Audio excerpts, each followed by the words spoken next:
Families would get along much better if they didn't sit around talking about each other and thinking one is better than the next. Only unhappy family members gossip about their own family. Hello everyone, this is Emmanuel Cook. We will be reacting to a new video today, so make sure you guys like, comment, and subscribe down below, and let's get into the video. I try not to talk about men on here because, but you know, as a single woman praying to meet her purpose partner soon and be in her matrimonial home, begging God for a kingdom marriage, I can only share what's on my heart, what's on my mind. You know, sometimes we pray about a good spouse, right? I have a laundry list of things that I want my husband to embody, character traits and all these things that I want my husband to be, right? And that's important. But let me tell you what else I pray about. I pray about marrying into a good family. Not a perfect family, because every family has their own issues and drama. Like, no family's perfect. But I pray about marrying into a family that loves me and appreciates me. A family that's just going to see me and say, it's something about her. We really like her. But a family that I also like and I love. I'm excited about marrying a good spouse, but I'm even more excited about marrying into a great family. A family that honors God.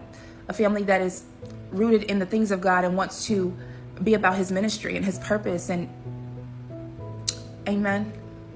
I'm a product of gentle parenting, which basically means my parents were kind and respectful and very loving as they raised us. They were super intentional. They put 110% effort into raising us kids. And now we're all adults. We all have kids of our own. And my siblings and I all live within 15 minutes of each other. And we all hang out a lot. We see each other 2 to 3 times a week. And so that's cool. So I thought of something else that my mom does that helps bring us together. She can't plan every gathering. It's too much. She can't plan all the birthdays. She can't plan all the holidays because we're all around for most of the holidays and it's just too much for her. So she started gathering us every January, and she has a big calendar and she has all the holidays written out, and she picks the few that she wants to do, that she wants to host and be in charge of delegating food assignments and like program assignments or anything like that, like spiritual thoughts or someone like leading the gathering. And then, because you don't necessarily need to do the gathering all alone with your husband, but you do need to like be the delegator that's in charge of getting everything, all the assignments filled. And then the rest of us kids go in and fill the holidays that we want to be in charge of. So like this year I was in charge of Halloween and the 4th of July. I can't remember, but that I'm in charge. So my mom will host it. Like, she has a huge backyard and a big enough house to accommodate all of us, or you can choose to host it at your house, but you're in charge of like deciding what the menu is going to be and then sending out assignments. So we have it, it's like a pretty well-oiled machine at this point, but we decide the time and the date, and then it's on the calendar. We know who's in charge of it. And then once a month we do, like, even if there's no holiday, we do like a family home evening with us all together. And so we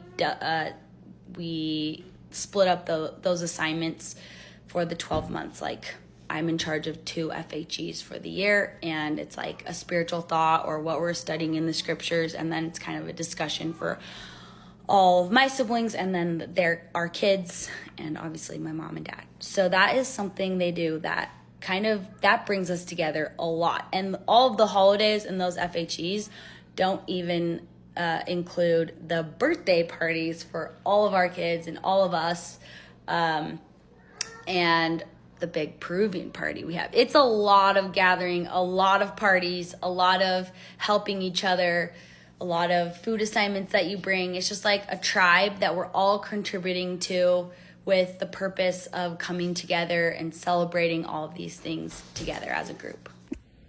There's nothing better than having a family unity. You know, it's not like, you know, you can't wait for your son or daughter to leave the house. And you keep saying, I love family. How can you love family when you want them out of the house? You may tell me, well, they want to be out of the house. They want to be out of the house because they read you unconsciously, you want them out of the house. If you want them in the house, your whole behavior changes.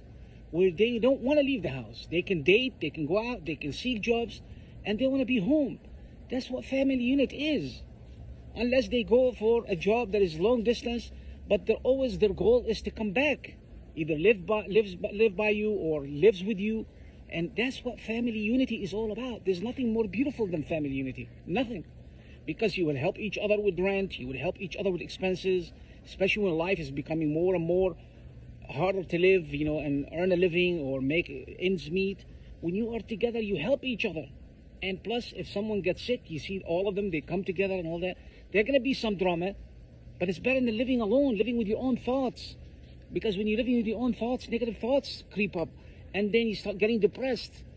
You see, in other countries, like, rarely you see someone depressed, because the second they try to be depressed alone, all of a sudden someone comes to them and say, what are you doing? Let's go out. Because people are around each other. They want to be like friends. They want to be family. There's nothing more beautiful. That's what the substance of life is all about. Y'all ever have people in your family or get to know people that are just so chill and they don't never complain about nothing? Like, through and through, they just a good person. They got good integrity. Like, they don't ever be trying to harm nobody. They always there for people. Like, but they just to themselves. They don't never start no drama, no beef, no nothing. If you know somebody like that, tag him. And also, like, let's just applaud them type of people. It is so hard to move through life in general and just be a stand-up person. Like, let's just be real. We're all a fine, thin line away from doing some fucked up shit.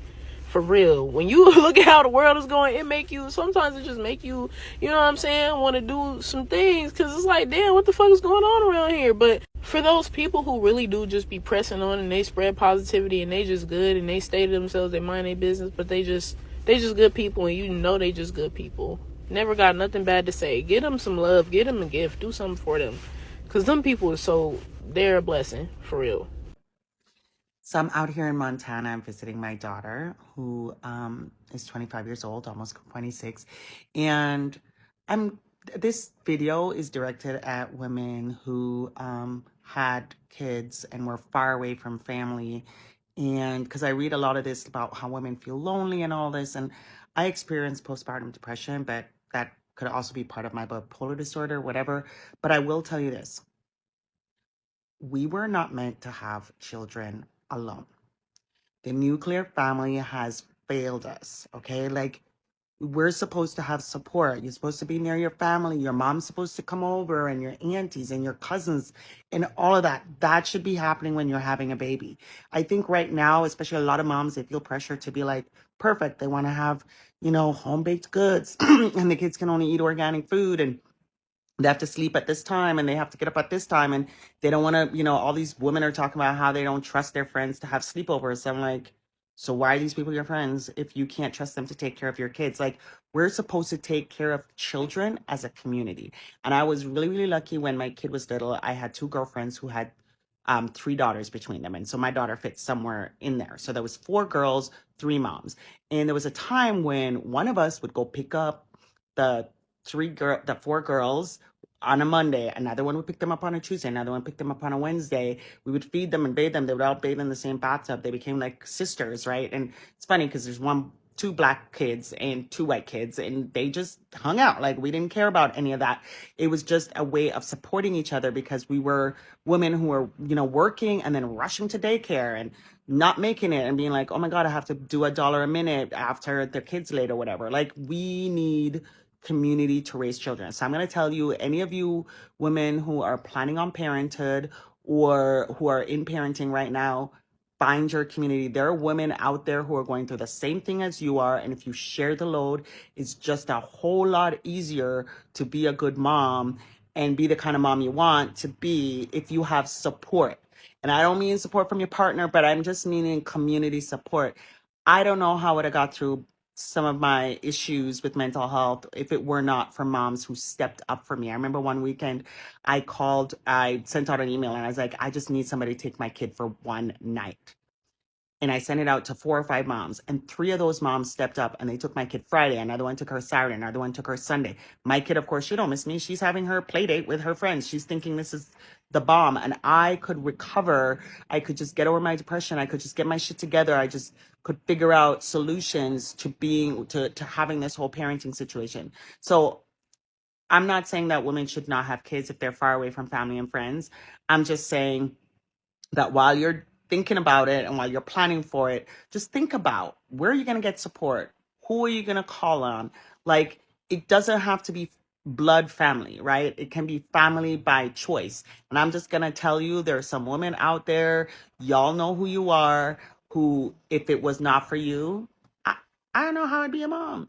And what was amazing is that my daughter had all these mommies. And I think it's a really, really amazing thing for a child to realize that lots of different people love them and they can get maternal love and care from a bunch of different people who are not blood related, because then they grow up trusting society. They trust people to take care of them. And I'm not saying you trust in a weird way where you just trust everybody, no, but you're able to feel loved and cared about by a wide group of people. And that's an amazing feeling as you grow up, right? To know that there are godmothers and my mommy's friends and my little aunties and my best friend's mommies who will love on me, feed me, do all of the things. And so even if you can't like find it right away, like for example, when I was driving my kid to school, I realized like, hey, wait, I'm passing by some of her friends' houses. So I was working and the evening pickup thing was always stressful because of where I lived in Seattle. From where I worked at Seattle U, I had to go across town. I live near the Key Arena. And so if any basketball game or concert or whatever, traffic was crazy. So I offered to these moms, I said, look, I have to pass by your house anyway. I will pick up your kid to school if you will pick up my kid after school, right? So it's like give and get, and it's just women taking care of each other. Now, I'm sure there's dads out there who go through the same situation. I'm not talking to you all right now. I'm talking to the moms out there. Know that love comes in all different shapes and sizes and colors and genders and all of that. And you shouldn't be out here parenting alone. That was not how nature meant for us to experience parenthood and especially motherhood. So love on yourself, but also find a community of love who will love on you, love on your kid, you'll be there for each other. There's women out there. Trust me. You just gotta find them. A quick reminder, please remember to like, comment, and subscribe down below, and let's continue the video. Message of the day, man. If you got siblings and they was good to you and they was there for you, learn from them. Send them that long, heartfelt text message or call them and let them know how you feel about them and you appreciate them and you love them. When I posted a video about my fiance going to prison and it got 4 million views, I also saw a comment on there where somebody said, now who's going to help you with your kids? Mind y'all, I had my daughter. I was pregnant at the time with baby boy. And here we are all of 3, 4, 5 months later. This is why I say it is important to marry and date into a good family. And somebody also was like, family does not matter. When you're dating someone, you should date them for them. Okay. But when you do run into situations like this, his father is not around at the time, who do I have to support me? Of course I have my family, but I didn't make this baby by myself. His family steps in. And not saying that this is something to brag about, because it's not anything to brag about. I'm not bragging of the fact that my fiance is in prison and I have to call on his family. I'm bragging at the fact that I date and married into a good family. I have no problems with this family whatsoever. I love them down. They treat me as if I'm their own. And 90% of the time, I do everything for my kids. Like when it comes to their financial needs, or them just me being a mother, I do what I'm supposed to do. I do as duty. But when it comes to anything that I need help on, I know that I can simply call on one of them. And let's talk about it. I feel like I have not even had to worry about postpartum depression or anything, because when it comes to my kids, if I ever needed a break, they are there. They're there. Like, I think I like this little life. I just got a really interesting phone call from my father-in-law, which has me thinking about how the way your partner was raised, by who he was raised, really does play a role in how they show up in your relationship. Because why this man called me to tell me that, oh hey, I went to Verizon, apparently went to Verizon to get his phone fixed or whatever the case may be, and then learned that they are having a promotion on the new iPhone. And then he goes, do you want a new iPhone? And I'm just like, my phone works just fine. He was like, yeah, but I think, didn't you say you have like the iPhone 13? I could get you the new iPhone. It's so nice. He's like describing it to me, telling me all the new features that the new iPhone has and how it's going to help me with creating content. You guys should have heard this man on the phone. Like, you know, it will help you. Like the quality of the content will be better because you can zoom in and get like the little detail shots. I'm just like, who are you? It was so cute. But I'm just like, how could my husband not be like the way that he is? Like, as loving, as caring, as thoughtful as he is. Because this is who raised him. Like, this is who raised him. His dad is just like the ultimate, like, awesome, wholesome person. And then he'll go above and beyond for everybody. And it's just like, I came into the family and then he treats me just like I was one of his kids, and it's like the best feeling ever. And his mom is the exact same way. Like, for example, on Sunday, Chris and I and the baby went to go pumpkin picking. We came back home. His mom was over at the house. She set up the entire backyard. She did like a bonfire with like woods and all that kind of stuff, and then set up like these cute little lights and fall decor and stuff. And it was like, oh, you and Chris can go and have like a little date night in the backyard while I'll take care of the baby. I'm like, what? These are the people that raised my husband, and this is why he is the way that he is. It all makes sense. It all makes sense. So I definitely believe the people who raise your partner and how they raise them really does play a role in who they become and how they show up in your relationship. It is the best feeling in the world to know that you married into a family that loves you the way that they love your spouse. Because I don't come from like a big loving family. I mean, I love my family, but his family, my husband's family, is huge. And we went to his grandparents' house this weekend, and all of his aunts and uncles and cousins, family friends were there, and they treated me like they've known me since they've known him. And I'm not a physical touch person. Like, I don't like giving hugs or holding hands or all of that like closeness, but I gave so many hugs. Shoulders were squeezed, hands were held, conversation flowed easily, and I just didn't feel like my normal anxiety-ridden self. It just felt like home. And I feel so grateful that I'm in a family that I feel that way about, because I know that it's not always available. But it's just a good feeling when you don't come from a big family to be welcomed like that into someone else. Okay, so one thing I wish men knew was that people, employers, friends, potential friends, clients, people love to see a family man. And this has nothing to do with me specifically. I just, when I scroll, I always see, like, men, like, they feel like they're the shit when they're out here trying to pull different women and, like, cheating on their girlfriends and wives and spouses and stuff. And I really wish they knew how dumb they looked running through women.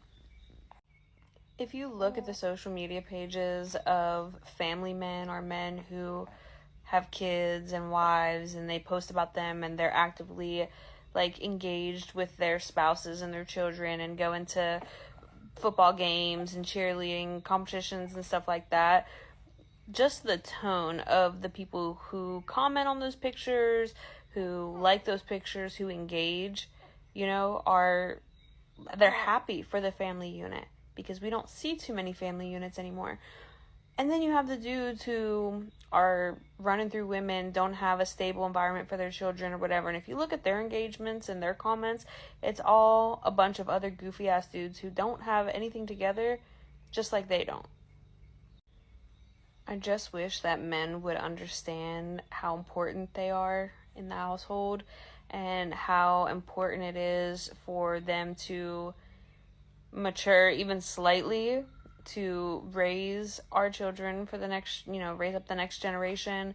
And I just wish they knew how stupid and cool, or I mean, there's so many words I could use, but I don't want to get banned on TikTok, that they look when they're out here being hoes versus being part of their family unit, raising their kids, taking their daughters and their sons to do things, being present in the household, even if them and their baby moms or whatever, even if they're not with their children's other moms, whatever. Like, people just love to see the family unit together in whatever way that looks like for you. Because I know me, when I get on social media, I'm very quick to like pictures and to genuinely feel happy for people who are present in their children's lives, who are doing right by their families. And like, we're all grown. I'm about to be 30 next month. I have 3 kids, and I just cannot relate to women or men, because both act the same way, who don't care or value family or take care of their kids, not present for their kids, running the streets, men and women. Like, please, we need families. We need people to understand that there's value in the family unit. And if you can't understand that, don't have kids. Stop creating children if you are not interested in that, please. She is extremely bitter based off of her past experience. But she does have a point, honestly, though. She does have a point. A lot of men play the field for years. And honestly, a lot of men do need to step up. But most men do step up. And they are amazing fathers. And they are trying their best to raise good children. And they are there for their children. Majority of men do that. I think that she just chose the wrong man to have children with. And now she is hurt and she's bitter. But most men step up. Most men are great fathers. I married into a wealthy family, and I came from nothing. I was dirt poor growing up, like as figgity fuck. So wealthy families do a lot of things differently. And so I'm going to share the things that I had to learn along the way. So when my husband and I were getting married, we had an engagement party the day that we got married. Later on, we had another engagement party. We had a couple's shower. I had a bridal shower. And then there was a bridal luncheon. Did not know half of those things existed. Didn't know there was such thing as a bridal luncheon. I didn't really know a couple shower was a thing either. Anyway, the point is, you have to bring a hosting gift to your own showers for the people that host you.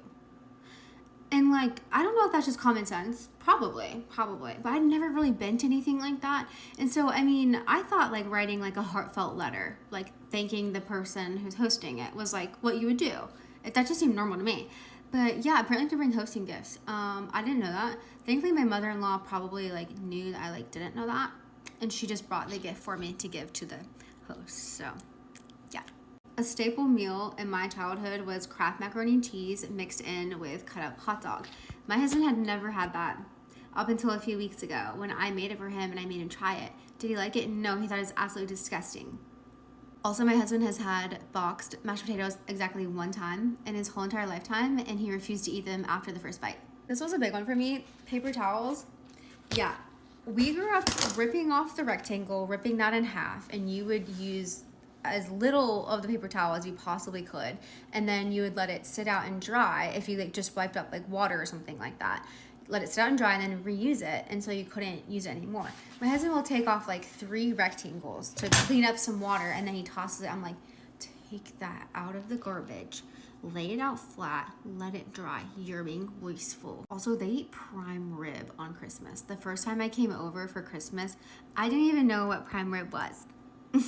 I had an idea. It said rib. I'm like, okay, are we eating ribs? This is very interesting. I'm down. I love ribs. Nope.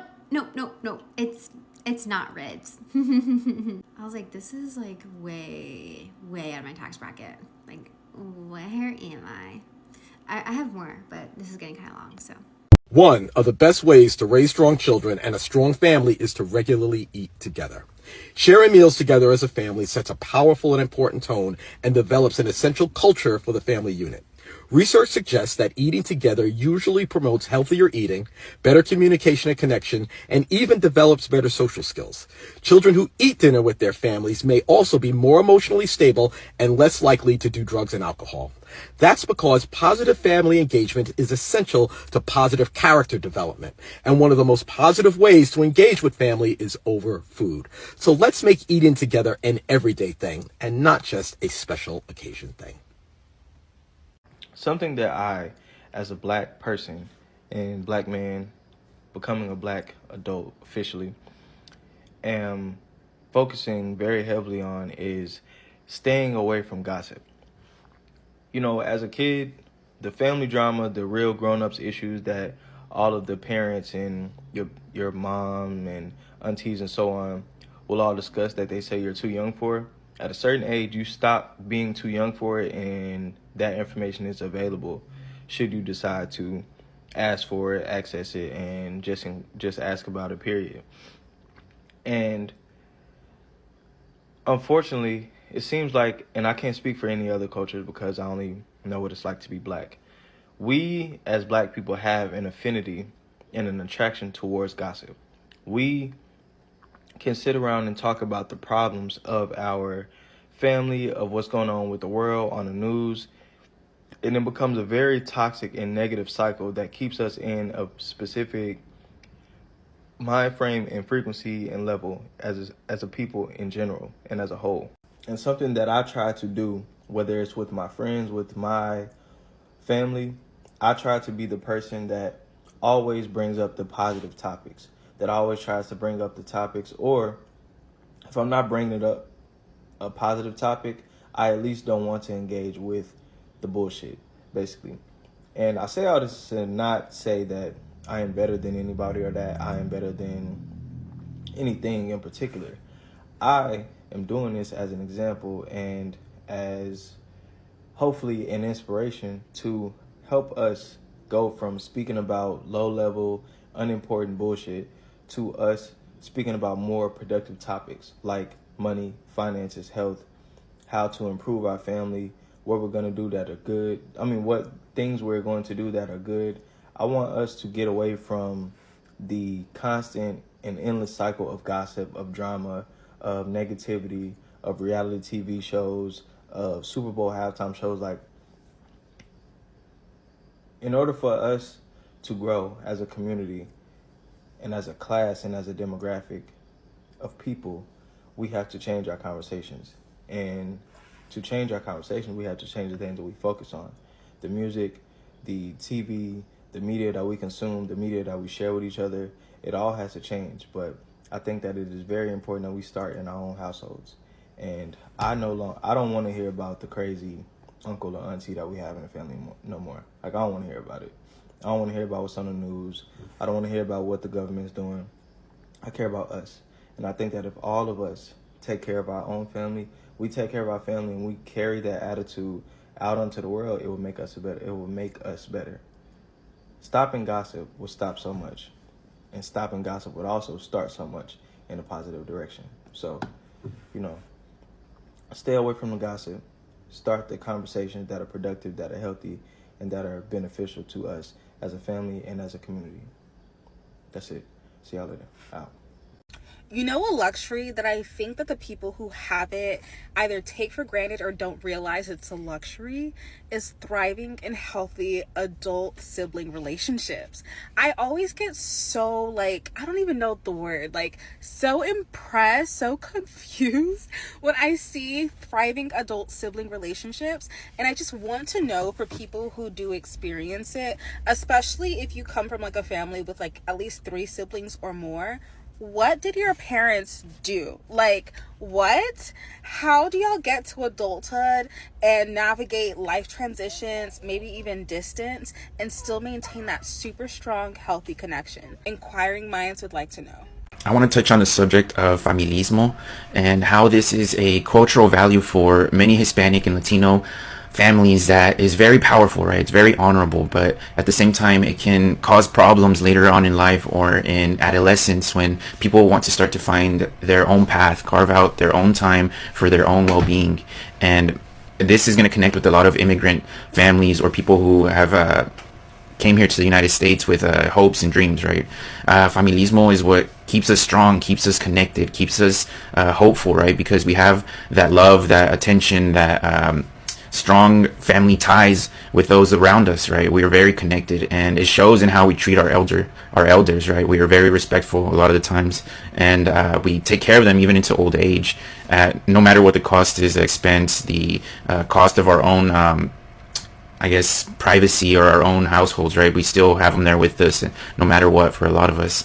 But at the same time, what I found with past clients is that it becomes this constant battle that they're having internally where they want to have time for themselves, they want to be able to do their own things, and a lot of the times they go about it the wrong way, and it just ends up being a relationship that's very strained, where it's hard to have conversations with them, it's hard to even bring up certain subjects because it's going to seem like it's just going to turn into an argument or a battle, right, between what they want from you and what they need from you and what you want for yourself. So a lot of people turn to unhealthy habits to cope with this. I found people staying up very late at night because it's the only time they have for themselves, which in turn begins to affect their physical health and their mental sharpness, right, for the next day because they're lacking sleep. And in the long term, it's going to turn into more chronic stress and other illnesses that can show up because of this due to this lack of sleep, right?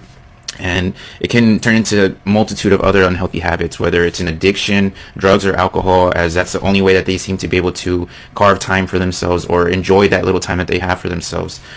So a way to start to reframe this for yourself is to realize that by you taking care of yourself and setting that time aside, whether it's earlier in the morning before everybody is awake, or just setting aside an hour for yourself a day, right, to go to the park or do something for yourself, that self-care is going to make you stronger and help you become a better person, another level of yourself, right, to be able to take better care of your parents or your family members that need you in the long run.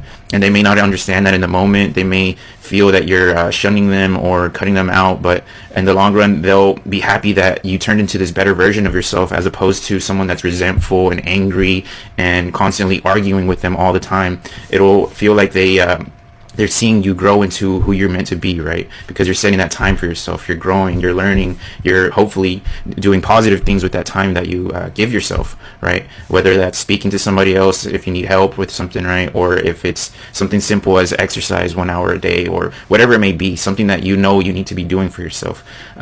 So that's how familismo ties into these negative coping habits, right? These negative attitudes, behaviors that you seem to always have around your parents or your family members, whoever it may be, right? So hopefully this video is for men and women, moms and dads. Moms, let's face it, we juggle 1,000 things a day. Work, school runs, meal prep, laundry, yet we're still expected to look like we've got it all together. But here's the truth. We are stronger than they want us to believe. We handle it all, but we don't have to do it alone. Strong families are built on partnership, where men and women support each other and each bring their own strengths to the table. We're an unstoppable force when we work together. Strong women and strong men create unstoppable families. And here's something else that's really important to remember. Masculinity is not toxic. Strong men don't just work hard to provide. They're there for their families. They're leaders, protectors, nurturers in their own ways. Real masculinity is about taking care of others, taking responsibility, and showing up when it counts. We really need to celebrate those strengths because when men step up, women and families are a lot stronger. Whatever you do, do not buy into the media propaganda that they're pushing. They want us divided.